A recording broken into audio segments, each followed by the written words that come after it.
Lembre-se de dar o joinha e se inscrever. Isso ajuda muito o canal a crescer e continuar trazendo os audiobooks mais incríveis para você. Seja muito bem-vindo e vamos nos deleitar com os sons da leitura.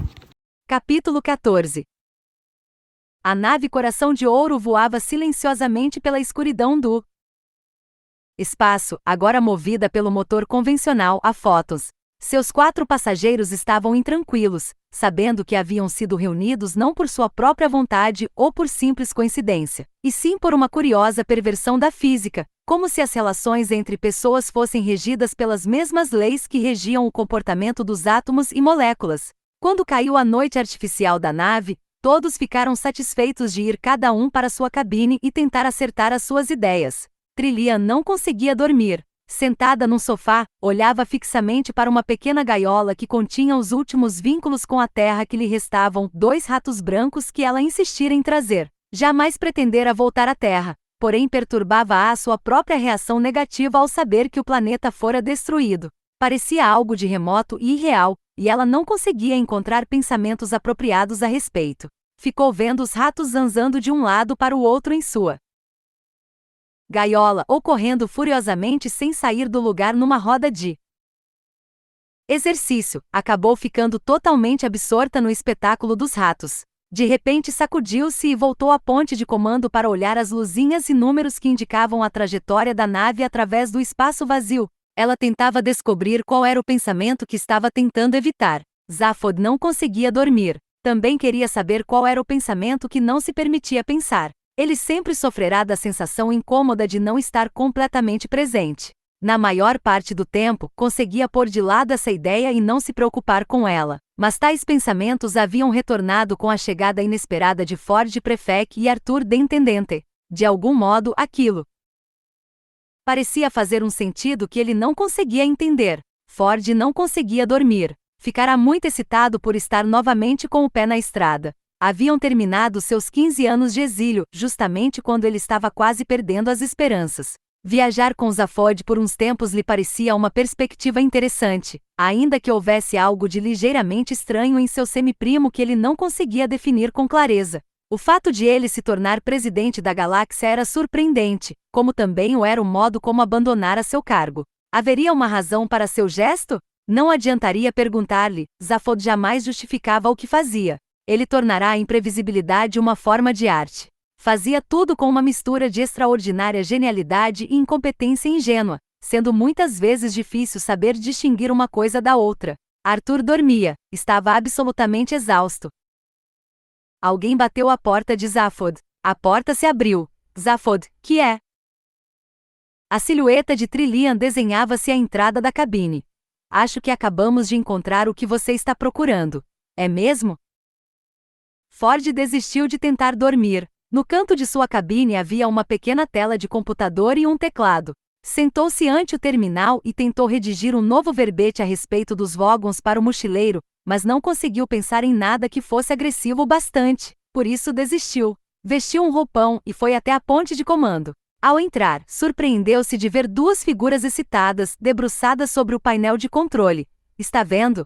A nave está prestes a entrar em órbita, dizia Trillian. Tem um planeta aí, justamente nas coordenadas que você previu. Zaphod ouviu um barulho e olhou em volta. Ford, venha dar uma olhada nisso. Ford foi dar uma olhada. Viu uma série de números na tela. Está reconhecendo essas coordenadas galácticas? Perguntou. Zaphod, não, vou lhe dar uma pista. Computador. Oi, pessoal. Disse o computador, simpático. Isso aqui está virando uma festa, não é mesmo? Calhe a boca e mostre as telas, disse Zaphod. A iluminação da cabine diminuiu. Pontos de luz acenderam-se nos painéis, refletidas nos 4 pares de olhos que perscrutavam as telas de monitoração. Não havia absolutamente nada nelas. Está reconhecendo? Cochichou Zaphod. Ford franziu as sobrancelhas. Não. O que você está vendo? Nada. Está reconhecendo. Sobre o que você está falando? Estamos na nebulosa da cabeça de cavalo. Uma enorme nuvem escura. E você queria que eu adivinhasse isso porque não aparece nada na tela? Os únicos lugares da galáxia em que a tela fica preta são os interiores das nebulosas escuras. Muito bem. Zaphod riu. Claramente estava muito entusiasmado por algum motivo, uma empolgação quase infantil. Mas isso é incrível, isso é demais. Qual o grande barato de estar dentro de uma nuvem de poeira? Perguntou Ford. O que você espera encontrar aqui? Retrucou Zaphod. Nada. Nenhuma estrela? Nenhum planeta? Nada. Computador. Gritou Zaphod. Vire o ângulo de visão 180 graus e... Nada de comentários bestas.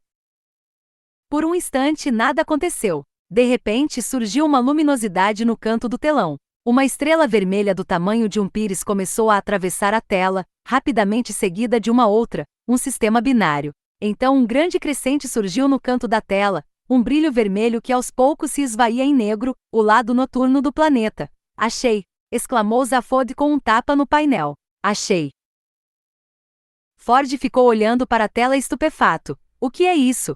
Isso, respondeu Zaphod, é o planeta mais improvável que jamais existiu. Capítulo 15. Trecho do Guia do Mochileiro das Galáxias, p. 634.784, quinta verbete, Magratea. Seção. Há muito tempo, nas brumas do passado, nos dias de glória do antigo Império Galáctico, a vida era selvagem, exuberante e livre de impostos. Grandes espaçonaves navegavam entre sóis exóticos, em busca de aventuras e riquezas nos mais remotos confins do espaço galáctico. Naqueles tempos, os espíritos eram bravos, as apostas eram altas, os homens eram homens de verdade, as mulheres eram mulheres de verdade e as criaturinhas peludas de Alfa do Centauro eram criaturinhas peludas de Alfa do Centauro de verdade. E todos desafiavam terrores desconhecidos para realizarem feitos grandiosos e corajosamente conjugarem infinitivos jamais conjugados. Assim foi forjado o Império. Naturalmente, muitos homens enriqueceram enormemente, mas isto era natural e não era problema nenhum, pois ninguém era realmente pobre, pelo menos ninguém importante.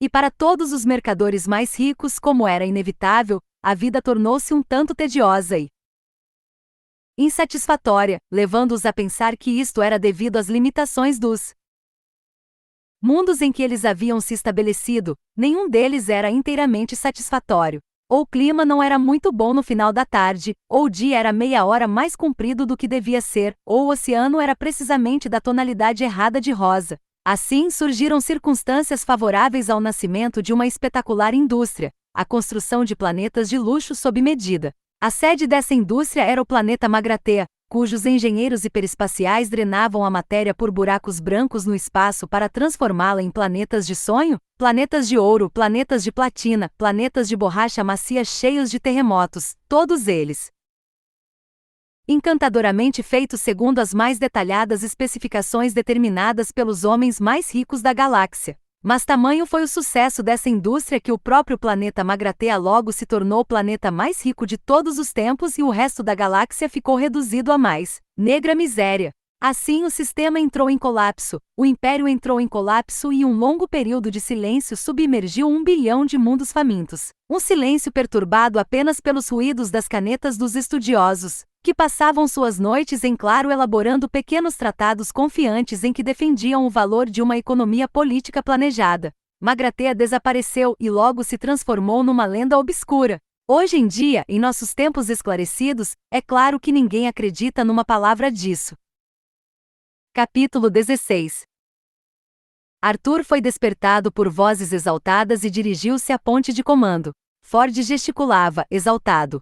Você está maluco, Zaphod. Magratea é um mito, um conto de fadas que os pais contam para os filhos de noite quando querem que eles se tornem economistas quando crescerem. Não passa de, pois é em torno de Magratea que estamos em órbita. Olhe, você em particular pode até estar em órbita em torno de Magratea, disse Ford, mas esta nave, computador, gritou Zaphod. Ah não, oi turma. Aqui fala Ed, seu computador de bordo.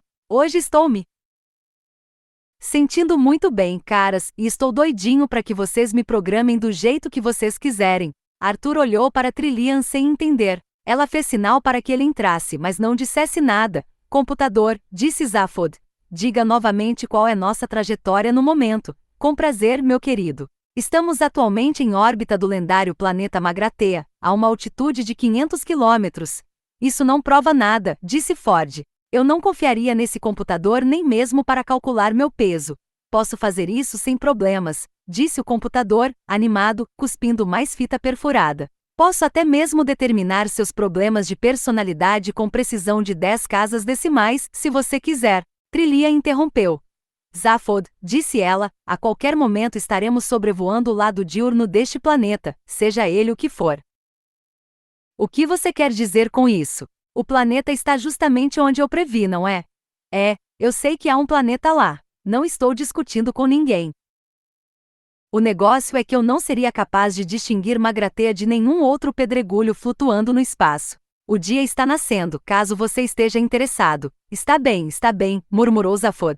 Pelo menos vamos apreciar a vista. Computador, oi gente. O que é? Calhe a boca e mostre o planeta outra vez. Novamente uma massa escura e sem detalhes discerníveis encheu as telas. Era o planeta que estavam sobrevoando. Ficaram olhando para as telas por um momento. Zaphod estava excitadíssimo. Ainda estamos sobrevoando o lado noturno, disse ele, em voz baixa. A imagem do planeta passava pelas telas. A superfície do planeta está no momento a uma distância de 500 quilômetros. Prosseguiu Zaphod, tentando valorizar aquele momento que ele considerava de grande importância. Magrathea. Sentia-se ofendido pelo ceticismo de Ford. Magrathea. Dentro de alguns segundos estaremos vendo.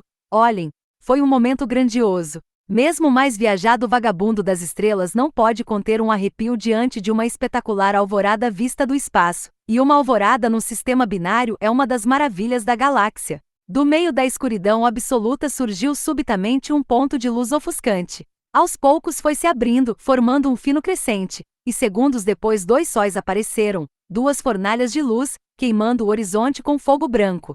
Raios de cor intensa riscavam a atmosfera rarefeita do planeta. As luzes da aurora, exultava Zaphod. Os sóis gêmeos. Solyanis e Rão, ou seja lá o que for, disse Ford baixinho. Solyanis e Rão, insistiu Zaphod.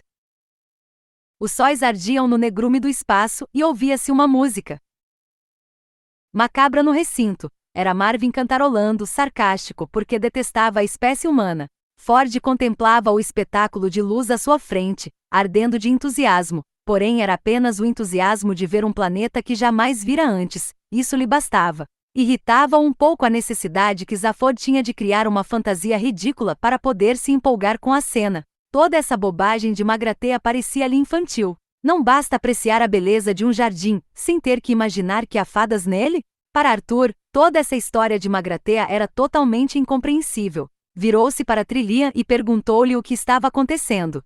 Só sei o que Zaphod disse. Cochichou. Pelo visto, Magrathea é uma espécie de lenda antiquíssima que ninguém leva a sério. Mais ou menos como a lenda da Atlântida lá na Terra, só que dizem que os magratianos fabricavam planetas. Arthur olhava para a tela, sentindo falta de alguma coisa importante. De repente deu-se conta do que era. Tem chá nesta nave? Pouco a pouco ia aumentado a faixa visível do planeta que sobrevoavam. Os sóis agora estavam bem acima do horizonte, destacando-se da escuridão do céu. Terminara o espetáculo pirotécnico do amanhecer, e a superfície do planeta parecia erma e assustadora à luz do dia, cinzenta, cheia de poeira e de contornos imprecisos. Parecia morta e fria como uma cripta. De vez em quando surgiam detalhes promissores no horizonte longínquo, gargantas, talvez montanhas, quem sabe até cidades. Mas à medida que se aproximavam, a imagem perdia a nitidez e não ficava claro do que se tratava. A superfície do planeta estava apagada pelo tempo, pelo lento movimento da atmosfera estagnada que nela roçava há séculos. Certamente era um planeta velhíssimo. Por um momento surgiu uma dúvida na mente de Ford, ao contemplar a paisagem cinzenta do planeta. A imensidão do tempo o perturbava, era uma presença palpável. Pigarreou, bem, e se for? Disse Zaphod. Não é, prosseguiu Ford. Mas o que você quer com esse planeta? Não há nada nele. Não na superfície, disse Zaphod. Está bem. Mesmo que tenha alguma coisa, não acredito que você esteja interessado em estudar arqueologia industrial. O que é que você está procurando? Uma das cabeças de Zaphod desviou a vista. A outra olhou ao redor para ver o que a primeira estava vendo, mas ela não estava olhando para nada em particular. Bem, disse Zaphod meio vago, em parte é curiosidade, em parte É o gosto pela aventura, mas acho que o principal é a perspectiva de fama e dinheiro. Ford encarou. Teve a nítida impressão de que Zaphod não tinha a menor ideia do motivo que o levará ali. Sabe, não fui nem um pouco com a cara desse planeta, disse Trillian com um arrepio. Ah, não ligue para isso, disse Zaphod. Com metade das riquezas do antigo Império Galáctico guardadas em algum lugar aí dentro, o planeta tem todo o direito de não ser lá essas coisas em matéria de beleza natural. Bobagem, pensou Ford. Ainda que fosse mesmo a sede de uma antiga civilização já extinta, ainda que uma série de coisas muito improváveis fosse verdadeira, se houvesse de fato imensas riquezas guardadas lá, era impossível que elas tivessem algum valor para a civilização atual. Deu de ombros. Acho que é só um planeta sem vida, disse ele. Esse suspense está me matando, disse Arthur, irritado. A tensão nervosa e o estresse são agora problemas sociais sérios em todas as partes da galáxia, e é para não exacerbar ainda mais esta situação que vamos revelar os fatos que se seguem antecipadamente. O planeta em questão é mesmo o lendário Magrathea. O terrível ataque de mísseis que terá início em breve, desencadeado por um antigo sistema de defesa automático, resultará apenas na destruição de 3 xícaras de café e de uma gaiola de ratos, um braço machucado e a inoportuna criação e súbita morte de um vaso de petúnias e um inocente cachalote. Para manter um mínimo de suspense, não diremos por enquanto a quem pertence o braço que será machucado. Este fato pode ser mantido em segredo sem qualquer problema por ser absolutamente irrelevante. Capítulo 17. Tendo começado mal o dia, a mente de Arthur estava se recompondo a partir dos fragmentos a que havia sido reduzida na véspera. Arthur encontrara uma nutrimática, máquina que lhe dera um copo plástico cheio de um líquido que era quase, mas não exatamente, completamente diferente do chá. A máquina funcionava de maneira muito interessante. Quando o botão de bebida era apertado, ela fazia um exame instantâneo, porém altamente detalhado, das papilas gustativas do usuário, uma análise espectroscópica de seu metabolismo e então enviava pequenos sinais experimentais por seu sistema nervoso para testar seu gosto. Porém ninguém entendia por que ela fazia tudo isso, já que invariavelmente servia um líquido que era quase, mas não exatamente, completamente diferente do chá. A nutrimática é fabricada pela Companhia Cibernética de Sirius, cujo departamento de reclamações atualmente cobre todos os continentes dos 3 primeiros planetas do sistema estelar de Sirius Tal. Arthur bebeu o líquido e sentiu que ele o reanimou. Olhou para as telas de novo e viu mais algumas centenas de quilômetros de deserto cinzento passarem por eles. De repente resolveu fazer uma pergunta que o vinha incomodando há algum tempo. Não tem nenhum perigo. Magrathea está morto há 5 milhões de anos, disse Zaphod. É. Claro que não há perigo nenhum. A esta altura, até os fantasmas já criaram juízo e estão casados e cheios de filhos. Neste momento, um som estranho e inexplicável ouviu-se no recinto, parecia uma fanfarra distante, um som oco, frouxo, insubstancial. Foi seguido de uma voz igualmente oca, frouxa e insubstancial. Sejam bem-vindos, disse a voz. Alguém estava falando com eles, daquele planeta morto. Computador, gritou Zaphod. Oi, gente. Que diabo é isso? Há alguma gravação de 5 milhões de anos que está sendo tocada para nós. O quê? Uma gravação? PSSS! Exclamou Ford. Vamos escutar. A voz era velha, cortês, quase encantadora, porém continha um toque de ameaça inconfundível. Isto é uma gravação, e infelizmente não há ninguém presente no momento. O Conselho Comercial de Magrathea agradece a sua gentil visita. Uma voz de Magrathea! Exclamou Zaphod. Está bem, você venceu, disse Ford.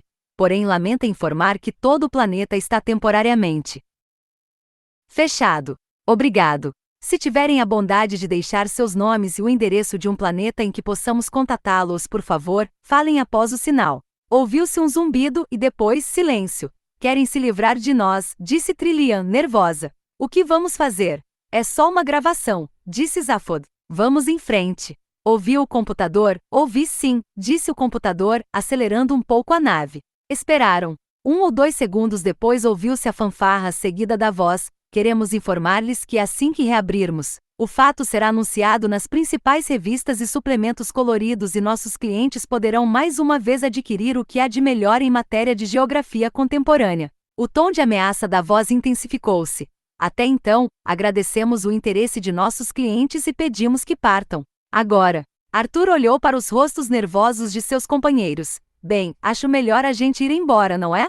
Ora, disse Zaphod, não há motivo para preocupação. Então por que todo mundo está tão nervoso? Estamos só interessados.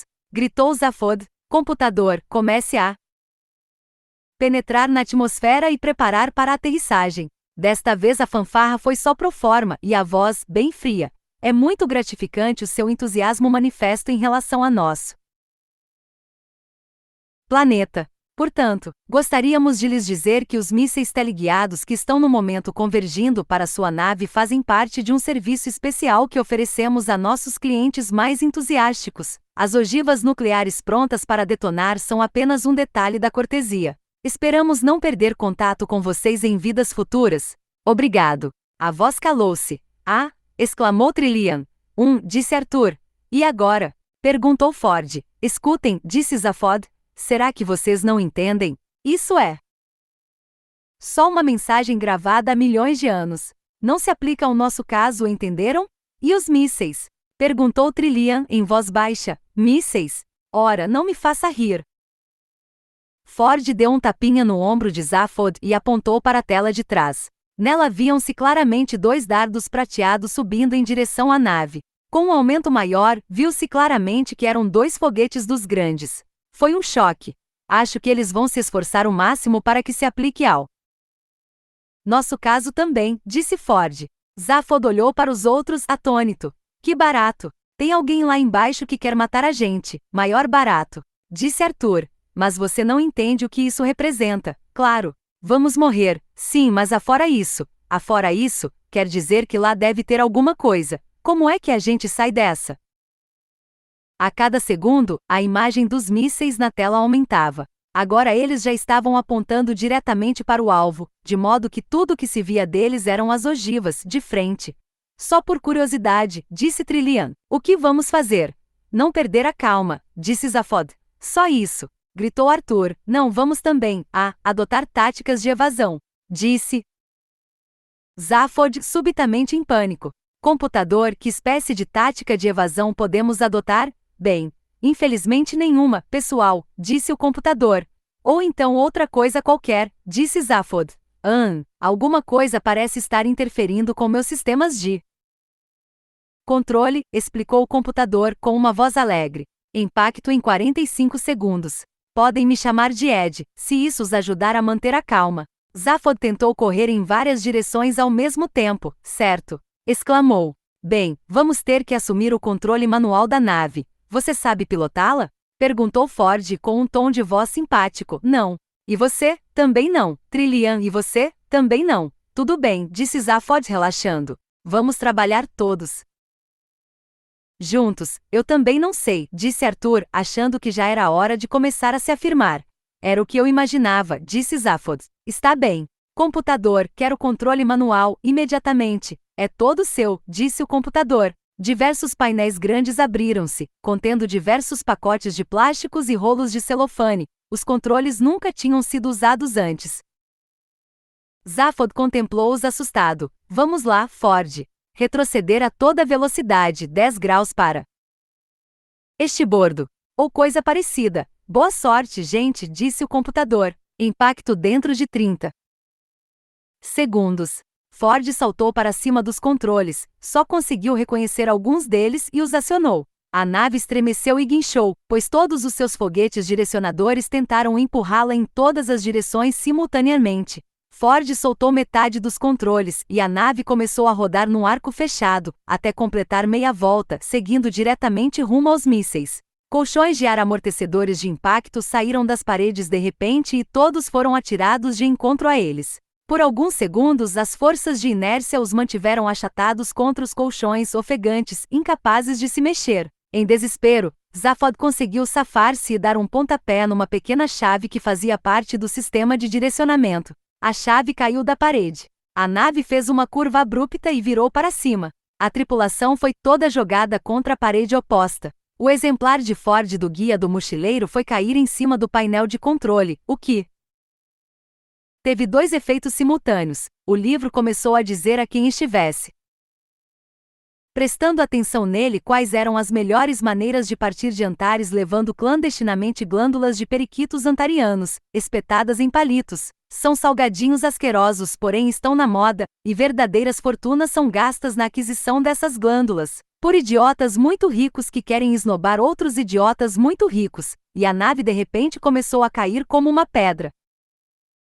Naturalmente foi mais ou menos nesse momento que um membro da tripulação machucou bastante o braço. É necessário enfatizar esse fato porque, como já afirmamos, afora isso a tripulação escapou absolutamente incólume, e os letais mísseis nucleares não atingiram a nave. A segurança dos tripulantes estava inteiramente garantida. Impacto em 20 segundos, pessoal, disse o computador. Então liga a porcaria dos motores, gritou Zaphod. Claro, tudo bem, disse o computador, com um zumbido sutil. Os motores ligaram-se novamente, a nave retomou seu curso e voltou a seguir em direção aos mísseis.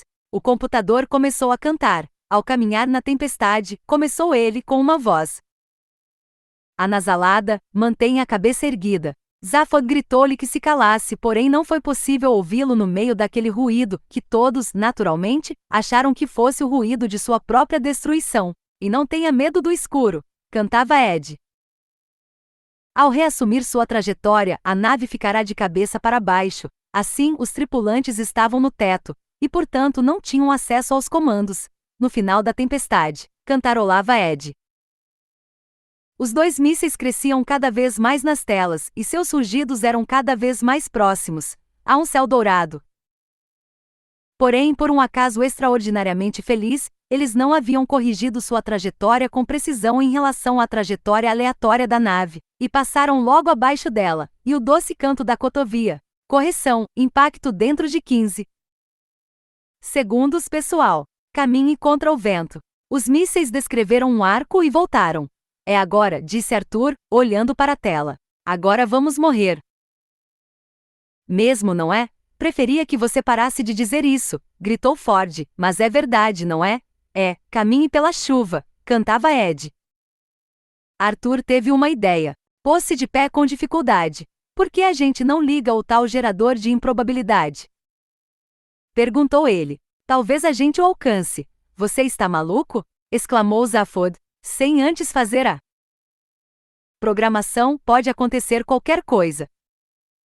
Qual o problema a esta altura? Gritou Arthur. Ainda que seus sonhos se esfumem, cantava Ed. Arthur agarrou-se a uma protuberância decorativa localizada no trecho em que a curva da parede encontrava o teto.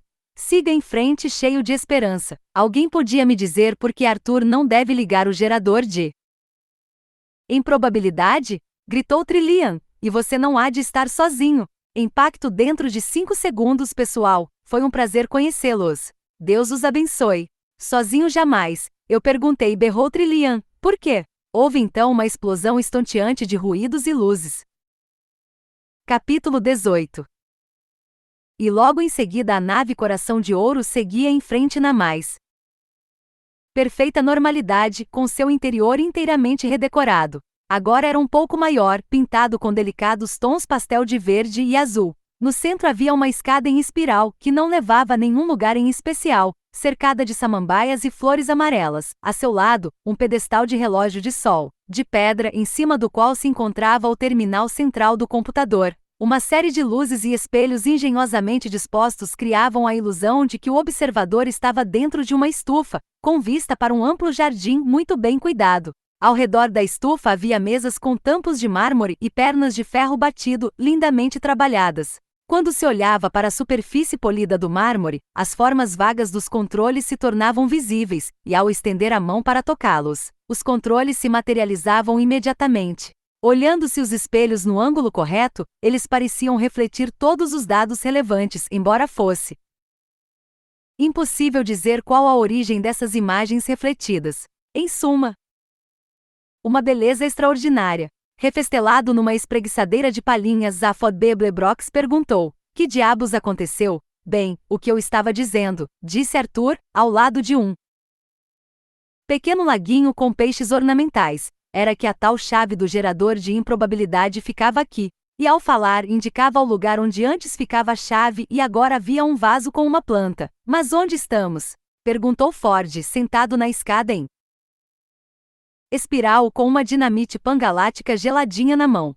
Exatamente no mesmo lugar, pelo visto, disse Trillian, pois nos espelhos a seu redor de repente apareceu a mesma paisagem árida de Magratea. Zaphod levantou-se de um salto. Então o que aconteceu com os mísseis? Uma nova e surpreendente imagem apareceu nos espelhos. Parece, disse Ford, hesitante, que se transformaram num vaso de petúnias e numa baleia muito espantada. O fator de improbabilidade, interrompeu Ed, que não havia mudado nem um pouco. É de 8.767.128 contra 1. Zaphod olhou para Arthur. A ideia foi sua, terráqueo? Bem, disse Arthur, eu só fiz. Você usou a cabeça, sabe? Grande ideia, ligar o gerador de improbabilidade por um segundo sem ativar as telas de proteção. Olhe, rapaz, você salvou as nossas vidas, sabe? Ah, disse Arthur. Não foi nada. Nada? Disse Zaphod. Bem, então não se fala mais nisso. Computador, vamos aterrissar. Mas, eu disse que não se fala mais nisso. Também não se falou mais no fato de que, contra todas as probabilidades, um cachalote havia de repente se materializado muitos quilômetros acima da superfície de um planeta estranho. E como não é este o meio ambiente natural das baleias em geral, a pobre e inocente criatura teve pouco tempo para se dar conta de sua identidade, enquanto cachalote, pois logo em seguida teve de se dar conta de sua identidade, enquanto cachalote morto. Segue-se um registro completo de toda a vida mental dessa criatura, do momento em que ela passou a existir até o momento em que ela deixou de existir. Ah, o que está acontecendo? Pensou o cachalote. Ah, desculpe, mas quem sou eu? Ei, por que estou aqui? Qual a minha razão de ser? O que significa perguntar quem sou eu? Calma, calma, vamos ver. Ah, que sensação interessante. O que é? É como bocejar, uma cócega na minha. Bem, é melhor começar a dar nome às coisas para eu poder fazer algum progresso nisto que, para fins daquilo que vou chamar de discussão, vou chamar de mundo. Então vamos dizer que esta seja a minha barriga. Bom, está ficando muito forte. E que barulhão é esse passando por aquilo que resolvi chamar de minha cabeça? Talvez um bom nome seja vento. Será mesmo um bom nome? Que seja. Talvez eu ache um nome melhor depois, quando eu descobrir para que ele serve. Deve ser uma coisa muito importante, porque tem muito disso no mundo. Epa, que diabo é isso? Vamos chamar essa coisa de rabo. Isso, rabo. Epa, eu posso mexê-lo bastante. Oba, que barato. Não parece servir para muita coisa, mas um dia eu descubro para que ele serve. Bem, será que eu já tenho uma visão coerente das coisas? Não. Não faz mal. Isso é tão interessante, tanta coisa para descobrir, tanta coisa boa por vir, estou tonto de expectativa. Ou será o vento? Realmente tem vento demais aqui, não é? E puxa, que é essa coisa se aproximando de mim tão depressa, tão grande e chata e redonda, tão, merece um nome bem forte, um nome tão, chão. É isso, eis um bom nome, chão. Será que eu vou fazer amizade com ele? E o resto, após um baque súbito e úmido, é silêncio. Curiosamente, a única coisa que passou pela mente do vaso de petúnias ao cair foi: ah não, outra vez. Muitas pessoas meditaram sobre esse fato e concluíram que se soubéssemos exatamente por que o vaso de petúnias pensou isso, saberíamos muito mais a respeito da natureza do universo do que sabemos atualmente. Capítulo 19. Esse robô vai conosco? Perguntou Ford, olhando com repulsa para Marvin, que estava em pé, os ombros caídos para a frente e desconjuntado, debaixo de uma palmeirinha. Zaphod desviou a vista das telas espelhos, que mostravam uma visão panorâmica da paisagem desértica na qual a nave Coração de Ouro acabava de aterrissar. Ah, o androide paranoide, disse ele. Vamos levá-lo. Mas o que a gente vai fazer com um robô maníaco depressivo? Você acha que o seu problema é sério? Exclamou Marvin, como se estivesse se dirigindo ao novo morador de uma sepultura. E eu? O que faço se eu sou um robô maníaco depressivo? Não, nem tente responder, eu sou 50.000 vezes mais inteligente que você e nem eu sei a resposta. Só de tentar me colocar no seu nível intelectual, fico com dor de cabeça. Trillian veio correndo de sua cabine. Meus ratinhos brancos fugiram! Exclamou ela. Nos dois rostos de Zaphod, expressões de profunda preocupação e consternação nem sequer fingiram aparecer. Danem-se os seus ratinhos brancos. Trillian olhou-o com raiva e saiu de novo. É possível que a frase de Trillian tivesse despertado mais atenção se todos soubessem que os seres humanos eram apenas a terceira forma de vida mais inteligente do planeta Terra, e não, como era geralmente considerado pela maioria dos observadores independentes, a segunda. Boa tarde, meninos. A voz era estranhamente familiar, porém curiosamente diferente. Tinha um quê de maternal. Ela manifestou-se pela primeira vez quando os tripulantes aproximaram-se da câmara de descompressão pela qual passariam para sair da espaçonave. Eles se entreolharam surpresos. É o computador, explicou Zaphod. Descobri que ele tinha uma segunda personalidade para ser usada em casos de emergência, e eu achei que talvez fosse melhor que a outra. Esta é a primeira vez que vocês vão sair neste planeta. Desconhecido, prosseguiu a nova voz de Ed. Por isso eu quero todos bem agasalhadinhos, e nada de botar a mãozinha em criaturinhas feias de olhos esbugalhados, ouviram? Zaphod tamborilava na escotilha com impaciência. Me desculpem, disse ele. Acho que estaríamos melhor com uma régua de cálculo. Muito bem, gritou o computador. Quem foi que disse isso? Quer abrir a escotilha de saída, por favor, computador? Disse Zaphod, tentando não perder a calma. Só quando a pessoa que disse aquilo se identificar, falou.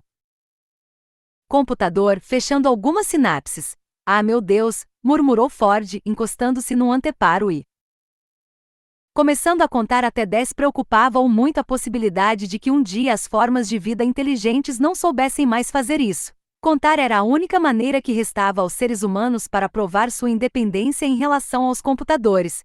Vamos, disse Ed sério. Computador, foi dizendo Zaphod. Estou esperando, interrompeu Ed. Se precisar, espero o dia inteiro. Computador, disse Zaphod, que havia tentado pensar num raciocínio sutil que convencesse o computador, mas resolveu desistir de continuar lutando com as mesmas armas que ele. Se não abrir essa escotilha agora, eu vou agora mesmo até o seu banco de dados e vou reprogramar você com um porrete desse tamanho, ouviu? Ed, chocado, parou para pensar. Ford continuava contando discretamente. Isso é a coisa mais agressiva que se pode fazer com um computador. É como se aproximar de um ser humano e dizer, sangue, sangue, sangue. Afinal, Ed disse em voz baixa, pelo visto, todos nós vamos ter que nos esforçar para desenvolvermos um bom relacionamento. E a escotilha se abriu. Um vento gélido surpreendeu-os, encolheram-se de frio e desceram a rampa até a poeira morta de Magratea. Aposto que tudo isso vai acabar em lágrimas, gritou Ed quando eles já se afastavam, e fechou a escotilha. Alguns minutos depois, ele abriu e fechou a escotilha obedecendo a uma ordem que o pegou completamente de surpresa. Capítulo 20.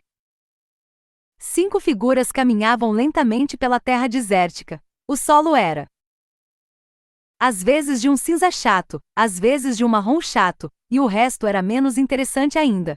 Era como um pântano seco, sem qualquer vegetação, coberto com uma camada de 2 centímetros de poeira. Fazia muito frio. Zaphod estava evidentemente muito deprimido com aquela paisagem. Foi se destacando dos outros e logo se perdeu de vista atrás de uma pequena elevação. O vento fazia arder os olhos e ouvidos de Arthur, e o ar viciado e rarefeito ressecava-lhe a garganta. Porém o que estava mais impactado era sua mente. É fantástico, exclamou ele, e surpreendeu-se com o som de sua própria voz.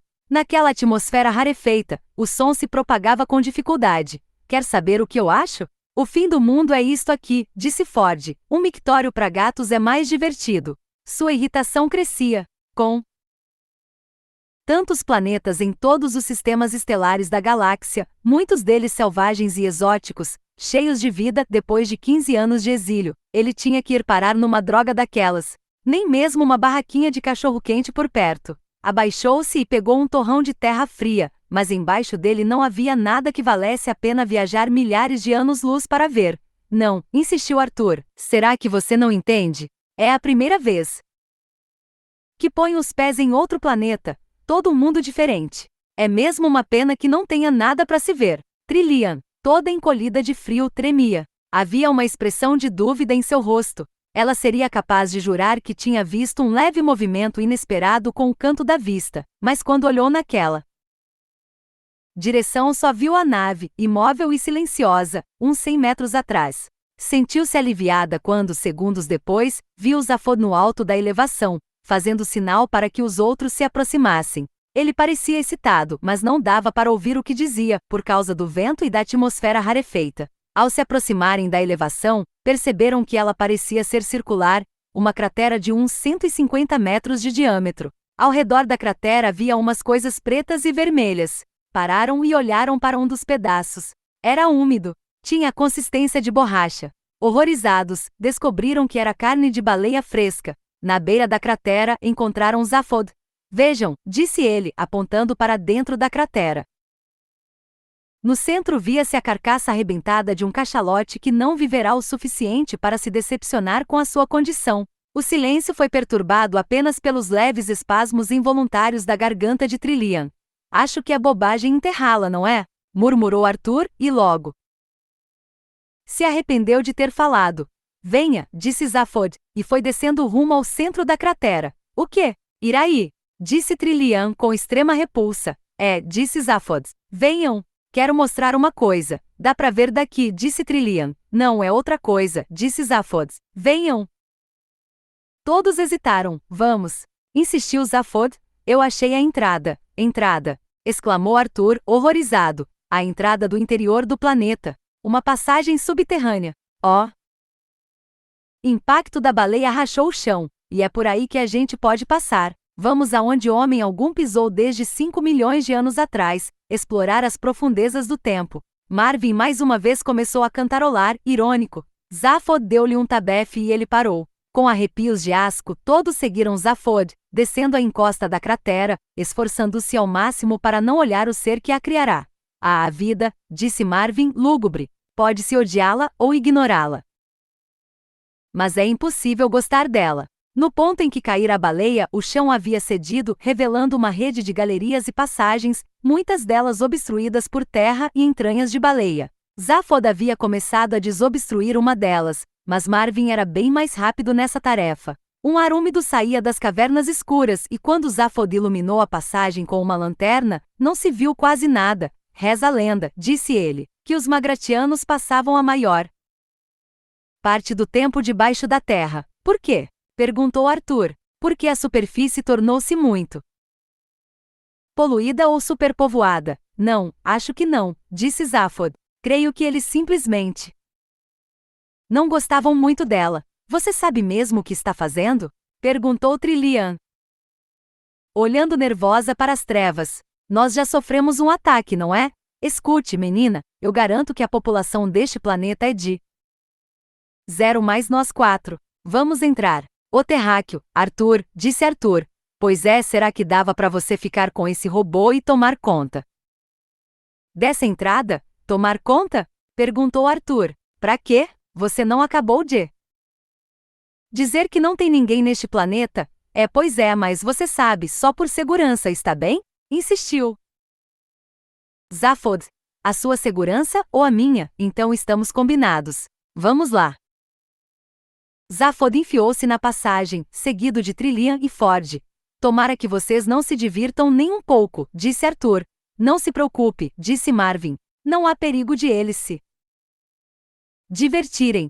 Segundos depois, eles já haviam desaparecido. Arthur ficou andando de um lado para o outro, batendo com os pés no chão, e depois concluiu que túmulo de baleia não é um bom lugar para ficar andando e batendo com os pés no chão. Marvin dirigiu-lhe um olhar assassino e em seguida desligou-se.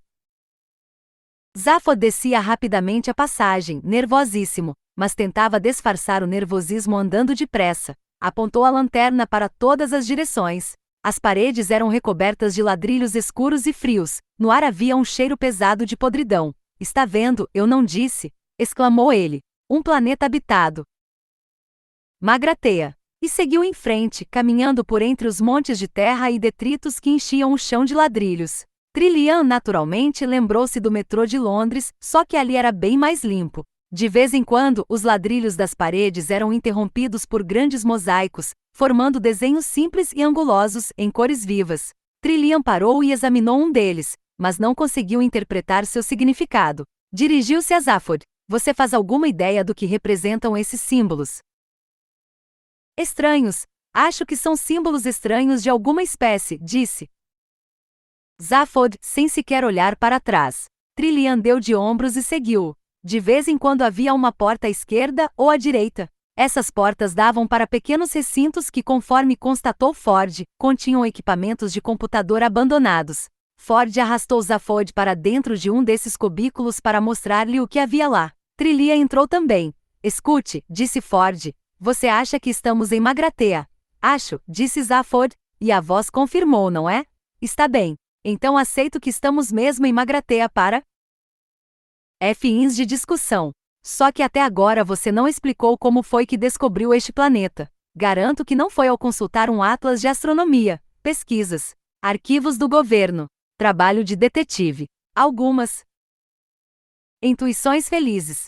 Fácil. E aí você roubou a nave Coração de Ouro para vir até aqui? Roubei a nave para procurar um monte de coisas.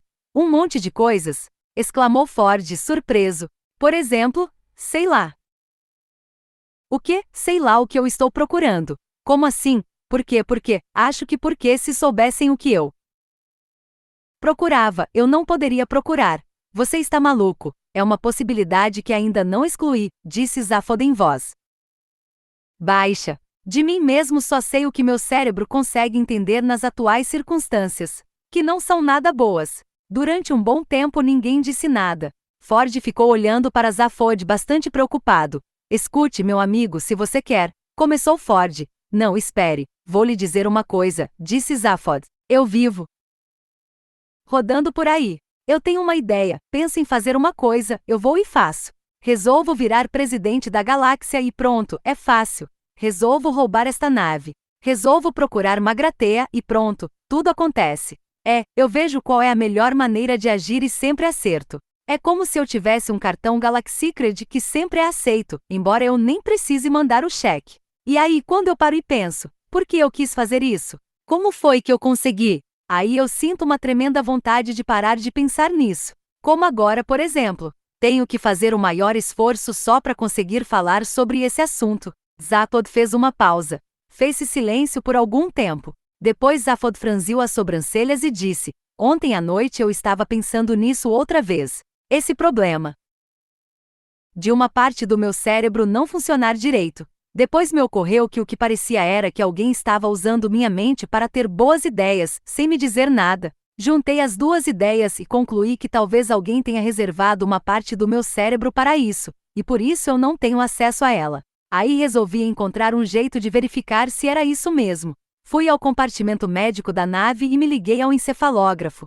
Fiz todos os testes mais importantes com minhas duas cabeças, todos os testes que eu tive que fazer com os médicos do governo para poder ratificar minha nomeação para a presidência. Não deu nada. Quero dizer, nada de inesperado. Deu que era inteligente, cheio de imaginação, irresponsável, nada confiável, extrovertido, tudo que vocês já sabem. Nenhuma outra anomalia. Então comecei a inventar outros testes completamente aleatórios. Nada. Aí tentei fazer uma superposição dos resultados referentes a uma das cabeças com os da outra. Nada. Aí resolvi que era só paranoia. Antes de guardar os equipamentos, peguei a foto da superposição e olhei para ela através de um filtro verde. Você se lembra da minha superstição em relação à cor verde quando eu era garoto? Eu sempre quis ser astronauta mercante. Ford concordou com a cabeça, e não deu outra, disse Zaphod. No meio dos cérebros havia cada um deles uma seção, e elas só estavam relacionadas uma com a outra, mas sem relação com o que estava em volta delas. Algum sacana cauterizou todas as sinapses e traumatizou eletronicamente aqueles dois pedaços do cérebro. Ford arregalou os olhos. Trillian estava branca. Alguém fez isso com você? Sussurrou Ford. Mas você faz alguma ideia de quem foi? E por quê? Por quê? Tenho uns palpites, só isso. Mas sei quem foi o sacana, sabe? Como? Porque deixaram as iniciais marcadas nas sinapses cauterizadas. De propósito, para eu saber. Ford olhou para ele horrorizado. Estava todo arrepiado. Iniciais? marcadas no seu cérebro. Mas quais eram as iniciais, afinal? Zaphod olhou para ele em silêncio por um momento. Então desviou a vista. ZB, disse em voz baixa. Neste momento, uma porta de aço fechou-se atrás dele e o recinto começou a encher-se de gás. Depois eu explico, disse Zaphod, tossindo, e os três desmaiaram. Capítulo 21. Na superfície de Magratea, Arthur andava de um lado para o outro, emburrado. Para distraí-lo, Ford tivera a ideia de emprestar-lhe seu guia do Mochileiro das Galáxias. Arthur apertou alguns botões aleatoriamente. O Guia do Mochileiro das Galáxias é uma obra organizada de modo um tanto caótico e contém diversos trechos que foram incluídos simplesmente porque na hora os organizadores acharam que era uma boa ideia. Um desses trechos foi o que Arthur leu nesse momento, supostamente é o relato das experiências de um certo Vovojajig, jovem e tímido estudante da Universidade de Maximegalon, que seguiu uma carreira brilhante estudando filologia arcaica, ética transformacional e a teoria ondulatória harmônica da percepção histórica, e que após uma noite bebendo dinamite pangalática com Zaphod Beblebrox, começou a ficar obcecado com o que teria acontecido com todas as esferográficas que ele havia comprado nos últimos anos. Seguiu-se um longo período de pesquisas meticulosas, durante o qual Vojajig visitou todos os principais centros de perdas de esferográficas da galáxia, e terminou formulando uma curiosa teoria que se popularizou muito na época. Em algum lugar no cosmos, afirmou ele, além de todos os planetas habitados por humanoides, reptiloides, peixoides, arboroides ambulantes e tons de azul superinteligentes, haveria também um planeta habitado exclusivamente por seres vivos esferografoides. E era para esse planeta que iam todas as esferográficas perdidas e abandonadas, escapulindo por buraquinhos no espaço para um mundo onde elas podiam viver uma vida esferografoide, reagir a estímulos de caráter eminentemente esferografítico, em suma, levar a vida com que sonha toda esferográfica. Como teoria, isso era bastante interessante.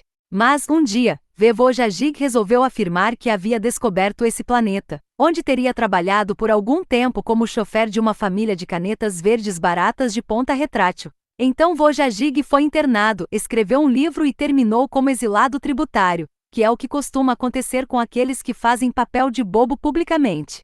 Quando um dia foi enviada uma expedição para as coordenadas espaciais onde, segundo Vojajig, se encontraria o tal planeta, acharam apenas um pequeno asteroide cujo único habitante era um velhinho, o qual vivia afirmando que nada era verdade, se bem que mais tarde constatou-se que ele estava mentindo. Porém permaneceram sem resposta duas questões: a misteriosa quantia anual de $60.000 altairenses depositada na sua conta em Brandisvogan, e naturalmente, a lucrativa empresa de comércio de esferográficas de segunda mão de propriedade de Zaphod Beblebrox. Depois de ler essa passagem, Arthur largou o livro. O robô continuava sentado, completamente inerte. Arthur levantou-se e caminhou até o alto da borda da cratera. Ficou andando em torno da depressão, vendo os dois sóis de Magratea se pondo, uma cena magnífica. Desceu para o centro da cratera outra vez. Acordou o robô, porque até mesmo falar com um robô maníaco-depressivo é melhor do que falar sozinho. Está anoitecendo, disse Arthur. Veja, robô, as estrelas estão aparecendo. Do interior de uma nebulosa escura só se pode ver um pequeno número de estrelas, e assim mesmo muito fracas, mas era melhor que nada. Obediente, o robô olhou para o céu e depois baixou a vista. Disse ele. Que droga, não é? Mas aquele pôr do sol. Nunca vi nada igual, nem nos meus sonhos. Mais alucinantes, 2 sóis. Era como montanhas de fogo ardendo contra o céu. Já vi esse tipo de coisa, disse Marvin. Um saco. Lá na Terra a gente só tinha um sol, insistiu Arthur. Sou de um planeta que se chamava Terra, você sabe. Sei sim, disse Marvin. Você não fala noutra coisa. Pelo que você diz, devia ser horrível. Ah não, era um lugar belíssimo.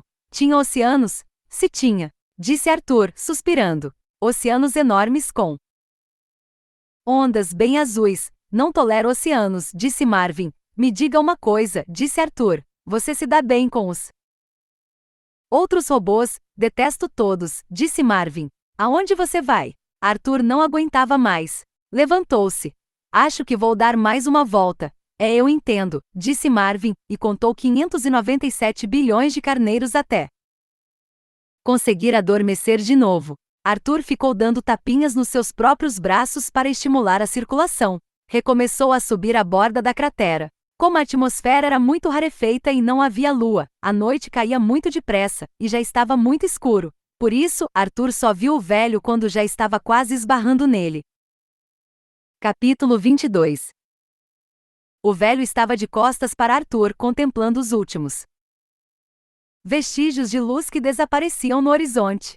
Era um velho alto, que trajava uma longa túnica cinzenta. Quando se virou, revelou um rosto fino e nobre, envelhecido porém bondoso, o tipo de rosto que você gosta de ver no gerente do seu banco. Mas ele não se virou nem mesmo quando Arthur soltou uma interjeição de espanto. Por fim, os últimos raios de luz morreram completamente, e só então ele se virou. Seu rosto ainda estava iluminado por alguma luz, e quando Arthur procurou a fonte de onde ela vinha, viu que a alguns metros dali havia uma pequena nave, uma espécie de pequeno overcraft. A seu redor havia um pálido círculo de luz. O homem olhou para Arthur com um olhar aparentemente triste.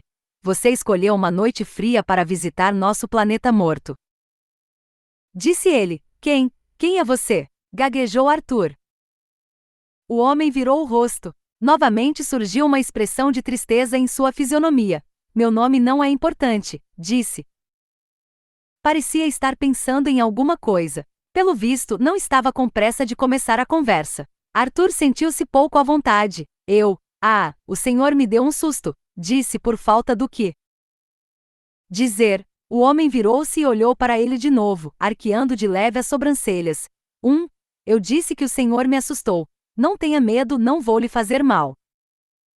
Arthur franziu a testa. Mas o senhor nos atacou. Os mísseis. O homem olhou para o centro da cratera. A luzinha fraca que saía dos olhos de Marvin projetava débeis sombras vermelhas sobre a enorme carcaça da baleia. O homem deu uma risadinha. É um sistema automático, disse e suspirou. Há milênios que esses computadores funcionam no interior do planeta, e seus empoeirados bancos de dados aguardam há muitas eras algum acontecimento. Acho que de vez em quando eles soltam um míssil só para quebrar a monotonia. Dirigiu um olhar sério a Arthur e acrescentou. Eu gosto muito de ciência, sabe? É mesmo? Perguntou Arthur, que estava começando a ficar desconcertado com o jeito cortês e curioso do velho. Gosto sim, respondeu o velho, e calou-se de novo. Disse Arthur.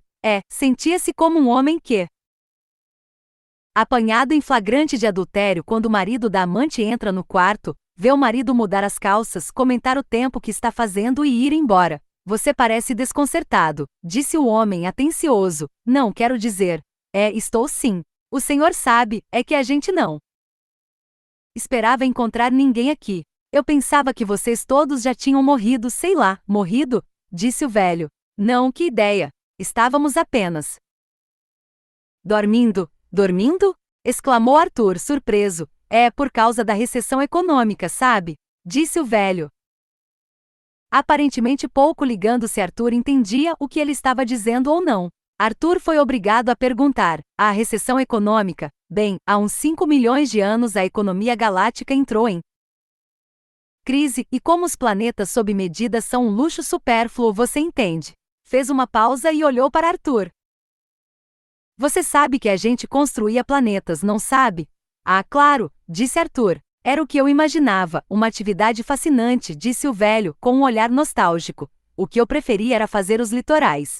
Como eu me divertia caprichando nos fiordes. Mas como eu ia dizendo, disse ele, tentando retomar o fio da meada, veio a recessão e resolvemos que o melhor a fazer seria dormir por uns tempos. Assim, programamos os computadores para nos acordarem quando tudo tivesse voltado ao normal. O velho sufocou um leve bocejo e prosseguiu. Os computadores estavam ligados à bolsa de valores da galáxia, de modo que seríamos acordados quando a economia já tivesse recuperado o bastante para as pessoas voltarem a se interessar por nossos produtos, que são um tanto caros. Arthur, que lia The Guardian regularmente, ficou muito chocado.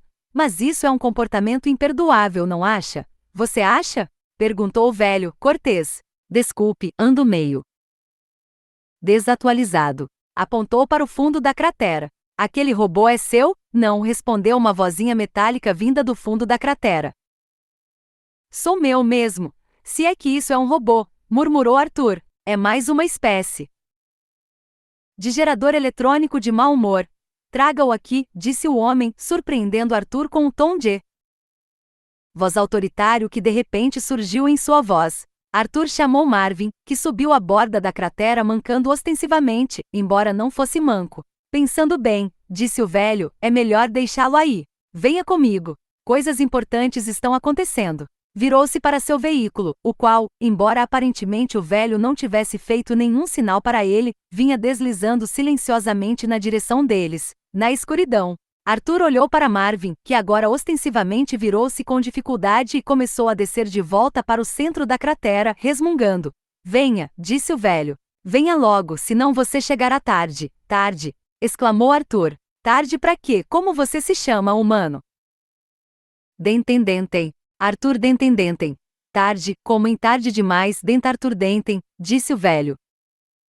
Friamente. É uma espécie de ameaça. Novamente seus olhos cansados assumiram uma expressão melancólica. Nunca fui muito bom em matéria de ameaças, mas dizem que às vezes ameaçar funciona mesmo. Arthur arregalou os olhos. Que criatura extraordinária, murmurou.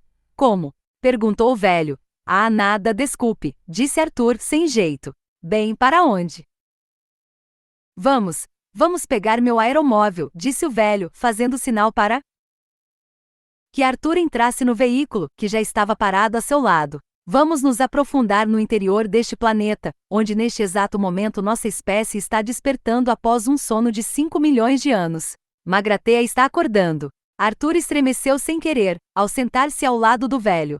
Perturbava-o a estranheza do movimento daquele veículo, que balançava de leve ao elevar-se no ar. Arthur olhou para o velho, cujo rosto estava iluminado pelas luzinhas do painel de controle. Desculpe, perguntou. Mas qual é seu nome mesmo? Meu nome, disse o velho, e a mesma tristeza nostálgica apareceu em seu rosto. Fez uma pausa. Meu nome é Slart Bartfast. Arthur quase se engasgou. Como? Slart Bartfast? Repetiu o velho, tranquilo. Slart Bartfast? O velho dirigiu-lhe um olhar sério.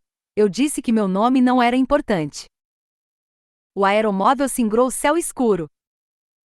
Capítulo 23. É um fato importante e conhecido por todos que as coisas nem sempre são o que parecem ser. Por exemplo, no planeta Terra os homens sempre se consideraram mais inteligentes que os golfinhos, porque haviam criado tanta coisa, a roda, Nova York, as guerras, etc., enquanto os golfinhos só sabiam nadar e se divertir. Porém, os golfinhos, por sua vez, sempre se acharam muito mais inteligentes que os homens, exatamente pelos mesmos motivos. Curiosamente, há muito que os golfinhos sabiam da iminente destruição do planeta, e faziam tudo para alertar a humanidade. Porém, suas tentativas de comunicação eram geralmente interpretadas como gestos lúdicos com o objetivo de rebater bolas ou pedir comida, e por isso eles acabaram desistindo e abandonaram a Terra por seus próprios meios antes que os vogons chegassem.